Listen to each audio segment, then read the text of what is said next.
మనం పోవాల్సిందేమది మనకు మోకలెత్తురు. ఇప్పుడు ఒకడు ఉన్నాడు, నేను నా సముద్రంలో దుంకాలనుకుంటున్నా, నాతో పాటు 100 మంది దుంకిపియాలి. నేను ఒడ్డు మీద ఉండి మీతో దూచుతా. ఆపొద్దంతా రెవెన్యూ డిపార్ట్మెంట్ కొట్టుకోపోతుంటే కూడా కనీసం కుయ్యి మనకుంటా పొయ్యిలో కూర్చున్న కొడుకులు ఈ రోజు అదే రెవెన్యూ డిపార్ట్మెంట్ డెవలప్ చేస్తామంటుంటే వద్దని చెప్పేటంటారు. అది నమ్మడానికి మూర్ఖులు వీళ్ళు ఎట్లా ఫీల్ అవుతారు? మిడిమిడి జ్ఞానం ఉన్నోళ్ళే రాలేరు.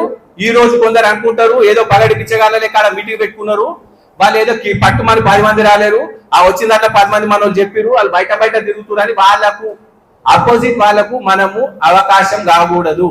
మనము మన జెన్యూనిటీ, మన ప్రియారిటీ, మనం పెట్టుకున్న విజన్ ఏంది? జీపీఓ కోసం మనం చేయాల్సిన పోరాటం. 156 అప్లికేషన్స్ పెట్టి ఇప్పటిదాకా మన సంగారెడ్డి కలెక్టరేట్ లో 110 మంది వచ్చినాం. నైతిక విషయం మనదే కదా. 16 తారీఖు వరకు పెట్టుకోమని చెప్పింది గవర్నమెంట్. 16 తారీఖు వరకు పెట్టుకున్న వాళ్ళందరూ కూడా గవర్నమెంట్ ఇంటెన్షన్ పర్సన్స్ మనమే కదా.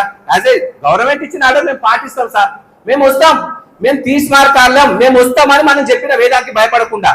ఈ రోజు నాకు అదర్థం వచ్చింది, ఇదర్థం వచ్చిందని ఆడశాట కాక గజ్జల పర్వాని ఎవరో ఒకరు పోతుంటే కనీసం వారి సంత నిర్ణయం తీసుకున్నాడు, వాటి మద్దతు చెప్తుంటే ఇంతమంది జనంగా చేస్తామని వచ్చిన మనం తీసుమార్కాలమే కదా. మన